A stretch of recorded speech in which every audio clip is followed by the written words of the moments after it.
What's going on today, ladies and gentlemen, and welcome back to Equinox Cars, the show that nobody watches but everybody should be watching.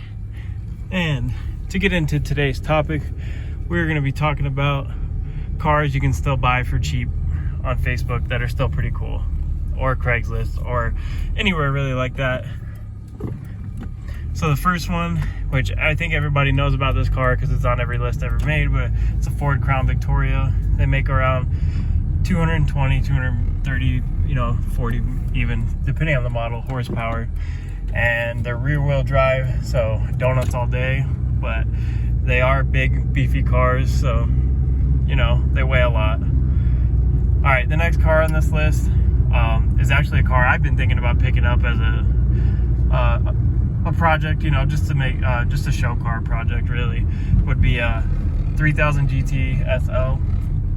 And it comes in a V6, and they're a little bit finicky when it comes to maintenance and stuff like that, but from what I hear at least. But I think it's an awesome looking car.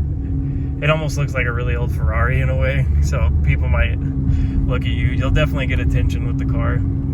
So yeah, you can definitely find those around, $3 to $5 grand depending. All right, and now the next car on the list, it's going to be the Miata that doesn't have the pop-up headlights, but like the built-in headlights. I forgot what it's called, to be honest with you guys. Miatas are really cool. They're really popular right now. I think they're a bit overrated, to be honest. But nonetheless, I love Mazdas, as you guys know, and RX-7 is definitely my dream car. And yeah. Honestly though, if I found a FC RX-7 for the right price and a clean title, I would actually probably pick it up. And that's actually the next car I'm going to talk about. Not the most reliable car in the world, obviously, and does definitely require a little bit of special maintenance, but the FC RX-7 is definitely a cool option. Now, if you guys like European cars, you can also find BMW 3 Series, or you can find like Audi A4s if you're lucky. They'll probably have high miles on them, but especially the Audis come turbocharged, and you can tune them a little bit, and that's definitely fun. You can get the Audis in all-wheel drive, and then rear-wheel drive for the BMWs, so those are always fun too.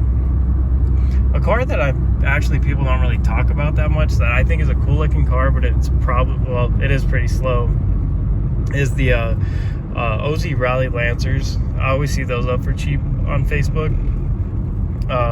They come in manuals. I think they're all-wheel drive, not 100% sure, but I think those are really nice looking cars. They almost look like, pretty much like Evos, but they're not. Evos are really expensive right now. If you guys didn't know, I'm not the biggest fan of WRXs, but just because everybody around my area drives one, I would much rather take an Evo over one if I had the money to get one. But again, we're still in the daily Toyota. Do not sleep on a daily car. It will get you from point A to point B reliably, like a Toyota Corolla like I have from the 90s. Still a cool looking car. And then of course the Infinities, like the G35, of course. If you can find a sedan for like $3,000, around that, if you get lucky. It might need a little work because it is a Nissan, but Alright, you guys, we're arriving at our destination at the original 7-Eleven. If you guys enjoyed this video, please leave a thumbs up and hit the subscribe button. Let me know in the comments down below what you guys want to see next, or what car I should buy next. This has been Equinox Cars. Peace.